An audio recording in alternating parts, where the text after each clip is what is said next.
and I gotta plead, honey. Don't you know that? The psychedelic explosion of the 1960s sent countless bands sky high, but most fell back to earth just as fast. Oh, little girl, psychotic reaction. These weren't the Doors or Pink Floyd. These were the one-hit wonders who captured lightning in a bottle, then watched it slip away.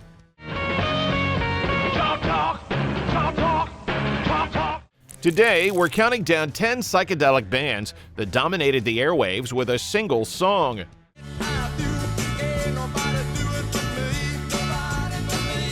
Then vanished into the cosmic haze. Plus, we'll reveal one bonus track that became the ultimate psychedelic marathon. My green tambourine. Number 10. Which band wrote a dreamy tribute to the Summer of Love's headquarters, only to discover that singing about San Francisco doesn't guarantee you'll make it there? Fever Tree, San Francisco Girls, Return of the Native, 1968. Oh, San Francisco girls. Fever Tree emerged from Houston with one of the most atmospheric songs of the psychedelic era, a love letter to the counterculture capital featuring Dennis Keller's haunting vocals over Michael Nust's fuzz-drenched guitar and Rob Landis's harpsichord. The track barely scraped the charts, but became essential listening in underground rock circles. The song's hypnotic quality came from its circular guitar pattern that seemed to spiral endlessly.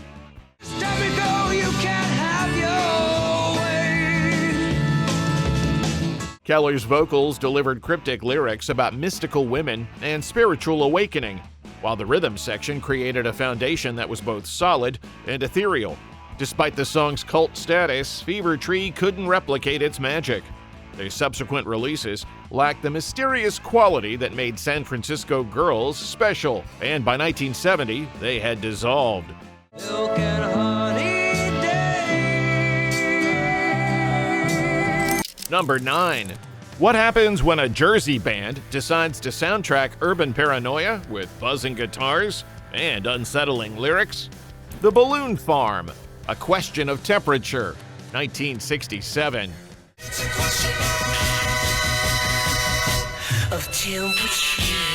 The Balloon Farm created one of the most unnerving songs of the psychedelic era. This New Jersey quintet, named after a New York City nightclub, crafted a track that perfectly captured the paranoid undercurrent of the late 1960s city life, combining garage rock aggression with psychedelic atmosphere to create something genuinely disturbing.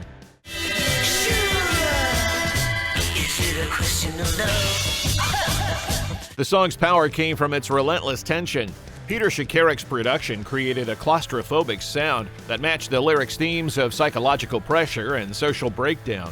The band's use of feedback and distortion was ahead of its time, predicting heavier sounds that would emerge in the early 1970s. A Question of Temperature reached number 37, but the Balloon Farm couldn't sustain their momentum and disbanded by 1968. No second chance for a temperature drop. Is it a question of... Number 8. Which band took a simple phrase of defiance and turned it into a proto-punk anthem that everyone knows but no one can name the artist?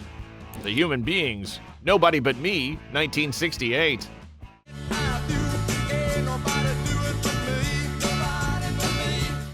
The Human Beings created one of the most recognizable riffs in rock history.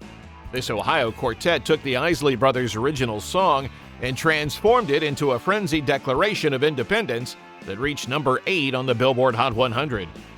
John Dick Belly's vocals delivered the repeated "no, no, no" with increasing intensity.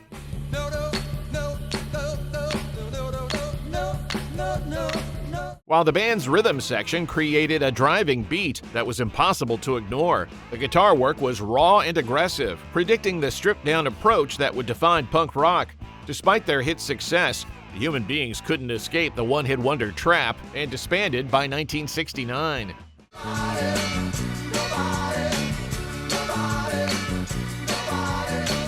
Number 7. What do you get when you combine a 2-minute song, maximum fuzz, and a frontman who dressed like a gothic Michael Jackson?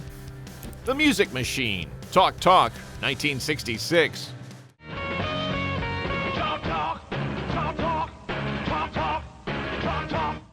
The Music Machine created one of the most intense songs of the early psychedelic era, led by Sean Bonnewell, who performed wearing one black glove years before Michael Jackson. The band made music that was both catchy and threatening. Talk Talk featured one of the heaviest guitar sounds of 1966, with Bonnewell's fuzz-drenched playing creating unprecedented distortion.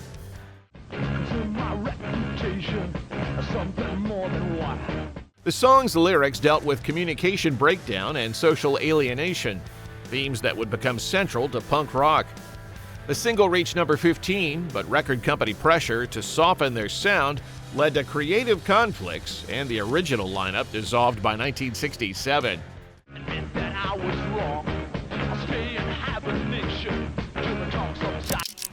Number 6. Sometimes Geography is Destiny. This Bronx band proved that psychedelic music didn't need to come from San Francisco to make an impact. The Blues Magoos, We Ain't Got Nothin Yet, 1966. We ain't got nothing yet. No, we ain't got nothing yet. The Blues Magoos brought psychedelic rock to the East Coast with a garage-psych anthem that made the Bronx go paisley. This quintet created one of the most distinctive sounds of early psychedelic rock, combining garage energy with studio experimentation. The song featured innovative use of the fuzzbox and guitar effects, creating a dreamlike atmosphere. Pepe Castro and Ralph Scala's vocals delivered lyrics with a combination of aggression and mysticism that was uniquely appealing. Take it on your own, yeah, you know that you could. Their debut album, Psychedelic Lollipop, featured one of the first uses of the word psychedelic on an album cover, but their later releases never matched the raw spark of their debut. We ain't got nothing yet. Number 5. Which teenage band created a guitar breakdown so chaotic it inspired punk legends and rock critics alike, then broke up before they could legally drink? Count 5. Psychotic Reaction, 1966. Oh, little girl, psychotic reaction. And I'm feeling like this. Count 5 created one of the most influential guitar breakdowns in rock history. This San Jose quintet was still in their teens when they recorded their masterpiece, proving that youth and raw energy could triumph over technical sophistication. The song built tension through its verses before exploding into a fuzz guitar breakdown that was pure sonic mayhem.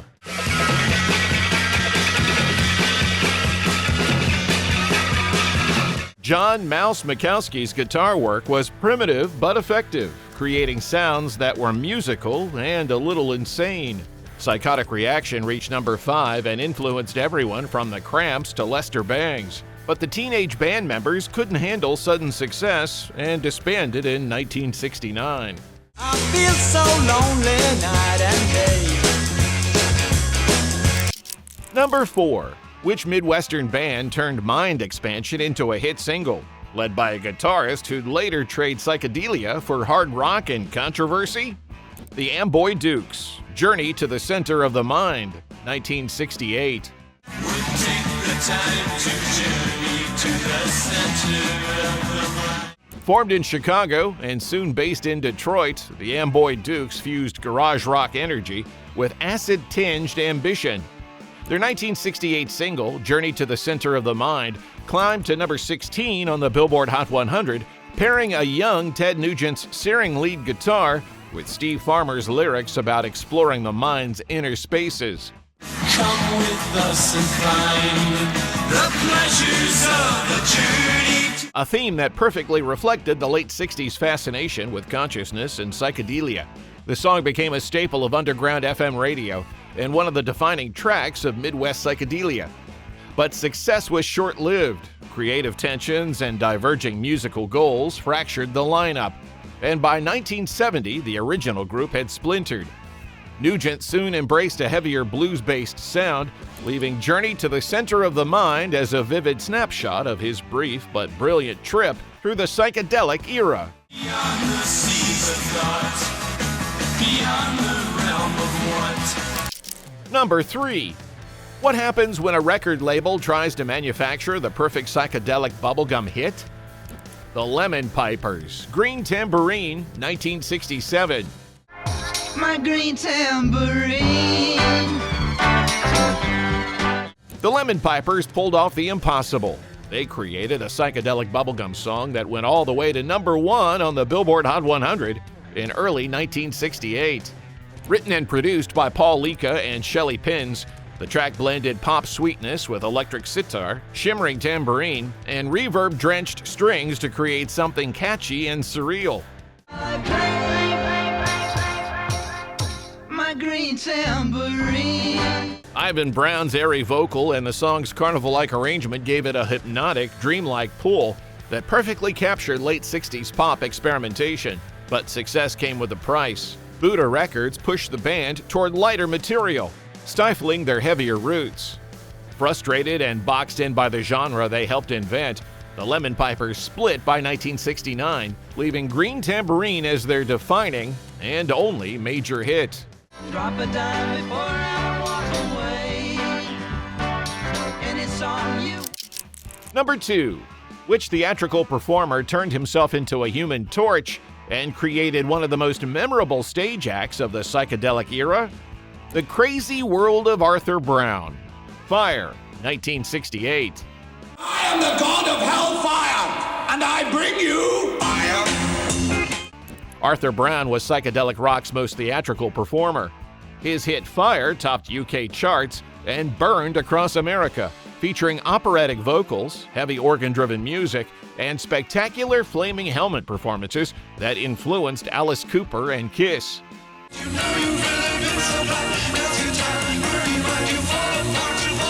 The song's dramatic arrangement featured Brown's multi-octave vocal range and Vincent Crane's thunderous organ work, creating an apocalyptic atmosphere. Brown's theatrical extremes were years ahead of glam rock, but audiences weren't ready for that kind of spectacle.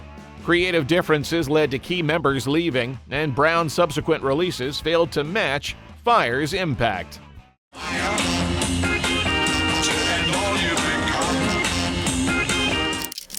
Number 1. Our top entry represents the ultimate psychedelic paradox, a song that perfectly captured the Summer of Love's spirit, created by a band that couldn't sustain that magic. The Strawberry Alarm Clock, Incense and Peppermints, 1967. Incense and peppermints, the color of time. Who cares? The Strawberry Alarm Clock achieved psychedelic perfection with their kaleidoscopic anthem, Incense and Peppermints, which hit #1 on the Billboard Hot 100 in November 1967. The Los Angeles band blended swirling organ lines, fuzzy guitar, and airy harmonies into a sound that perfectly embodied the optimism and mysticism of the era. Although the group's keyboardist, Mark Weitz, and guitarist Ed King, later of Lynyrd Skynyrd, co-wrote the music, the lead vocal was famously sung by Greg Munford, a 16-year-old guest who wasn't even a member of the band. It's the least you can do. Beatniks and politics, nothing is new. Despite their sudden fame, follow-up singles like Tomorrow couldn't match the song's magic.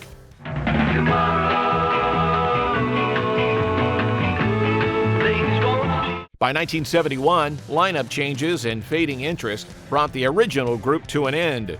But Incense and Peppermints remains one of the defining psychedelic pop hits of the 1960s.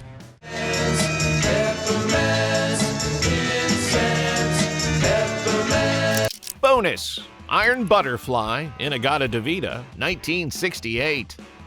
Don't you know that I'm the Iron Butterfly delivered the ultimate psychedelic marathon with In-A-Gadda-Da-Vida, a 17-minute acid rock epic that defined the era of extended jams. The track's hypnotic organ riff, thunderous drums, and trance-like groove turned it into a counterculture soundtrack. The single edit reached number 30 on the Billboard Hot 100. Don't you know that While the album soared to number 4 and stayed on the US charts for over 140 weeks, eventually going quadruple platinum. Though Iron Butterfly pioneered the heavy, swirling sound that bridged psychedelia and early metal, they never matched the song's massive success. Lineup changes and the rise of harder rock acts left them behind by the early 70s. But In-A-Gadda-Da-Vida remains one of rock's most iconic trips, a monument to the era when excess became its own form of art.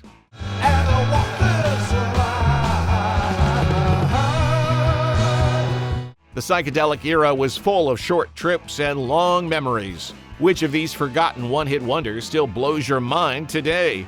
Drop your pick in the comments.